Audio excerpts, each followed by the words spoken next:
رب العالمين والصلاة والسلام على سيد الأشرف الأنبياء والمرسلين وعلى آله وأصحابه أجمعين. إن الله وملائكته يصلون على النبي يا أيها الذين آمنوا صلوا عليه وسلموا تسليما. اللهم صل وسلم وبارك على سيدنا ونبينا ومولانا محمد وبارك وسلم وصل عليه. Allah Rabbul Alameen has stated in the Holy Quran, وَمَنْ يَرْغَبُ عَنْ مِلَّةِ إِبْرَاهِيمَ إِلَّا مَنْ سَفِهَ نَفْسَهُ, that the one who deviates from the deen of Ibrahim alayhi salam, from the practices and the traditions of Ibrahim alayhi salam, from the millat of Ibrahim alayhi salam, his way of life, إِلَّا مَنْ سَفِهَ نَفْسَهُ, he is indeed, Allah subhanahu wa ta'ala says, he is not except that he is fooling himself, because that is the only way of life. إِنَّ الدِّينَ عِنْدَ اللَّهِ Islam. And the foundations of the Islam which we practice today, alhamdulillah, and which has been taught to us, many of the traditions come from Sayyidina Ibrahim alayhi salam, which were adopted and implemented by Sayyidina Rasulullah sallallahu alayhi wa sallam, our noble master, Imam al-Anbiya, Sayyid al-Mursaleen sallallahu alayhi wa sallam. So Allah subhanahu wa ta'ala says, the one who deviates from the ways of Ibrahim alayhi salam, indeed he is a foolish person. This is the Quran. وَلَقَدْ اصْطَفَيْنَاهُ فِي الدُّنْيَا.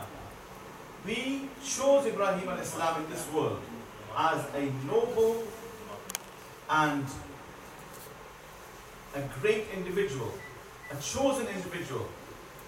وَإِنَّهُ فِي الْآخِرَةِ لَمِنَ الصَّالِحِينَ. And indeed in the hereafter, he will be amongst those who are closest to Allah subhanahu wa ta'ala.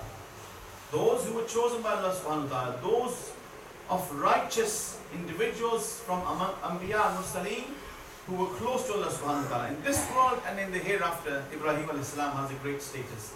And many ayats of the Holy Quran which have been recited over the days of Eid al-Adha and on Jum'at al-Mubarak, you would have heard many times throughout your lives the significance and the great status of the life of Sayyidina Ibrahim alayhi salam. And then Allah subhanahu wa ta'ala says in the next ayah of the Holy Quran, وَوَصَّى بِهَا إِبْرَاهِيمُ بَنِيهِ وَيَعْقُوبُ, that Ibrahim alayhi salam gave the wasiyah and gave this advice to his children, and so did Yaqub alayhi salam. We know that Sayyidina Ibrahim alayhi salam has two sons, Sayyidina Ismail alayhi salam and Sayyidina Ishaq alayhi salam. And Sayyidina Ishaq alayhi salam, their son is Sayyidina Yaqub and their son is Sayyidina Yusuf. So a prophet, the son is a prophet, the grandson is a prophet, and the great grandson is a prophet. This great status is also preserved for Ibrahim alayhi salam, whose lineage continues with prophets.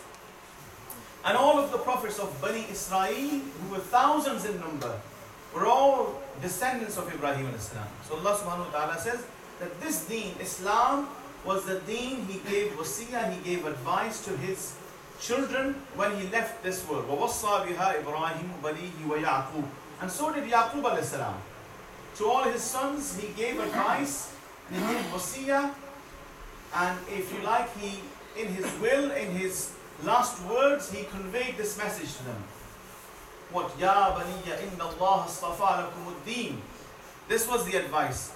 Oh my sons, Allah subhanahu wa ta'ala has chosen for you this deen. Ya baniya inna Allah astafa lakum ad-deen fala tamutunna illa wa antum muslimun. So therefore do not die except that you are a Muslim. So when Anbiya alayhi salam, the likes of Ibrahim alayhi salam, the likes of Ishaq alayhi salam and Yaqub alayhi salam, when they left this world, what advice did they give to their children? And what legacy did they leave with their children? And what treasure did they pass to their children?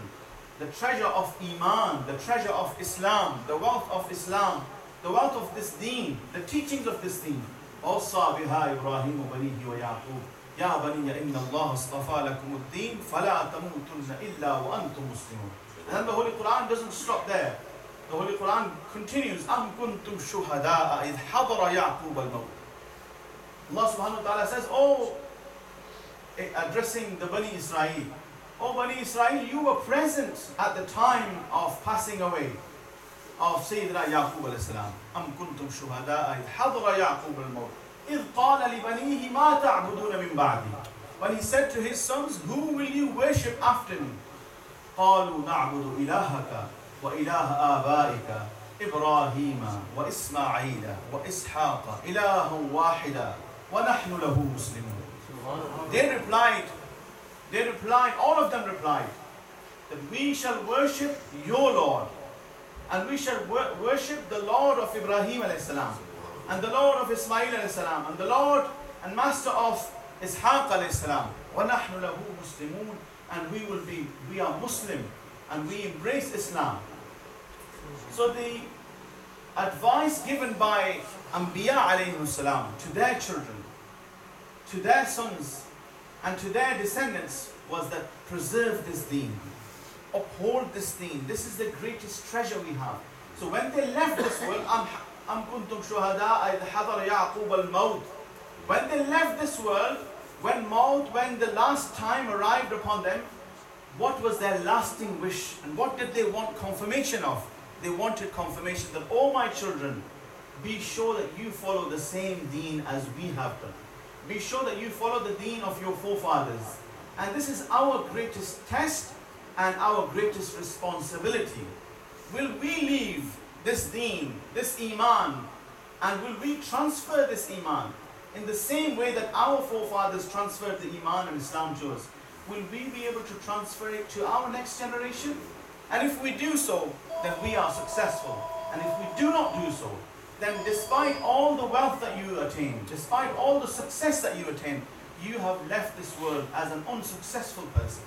You have left this world empty-handed. So transfer this iman to your next generation. When you come to the masjid, make sure that your children come to the masjid with you.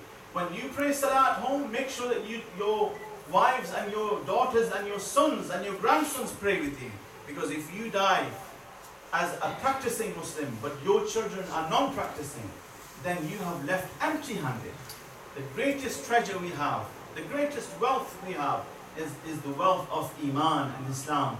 May Allah subhanahu wa ta'ala allow us to transfer this to our children. And may Allah subhanahu wa ta'ala make our generations a true practicing and obedient servants of Allah subhanahu wa ta'ala and His beloved Messenger sallallahu alayhi wa sallam. Wa akhiru da'wana alhamdulillahi rabbil alameen. Sunnatan.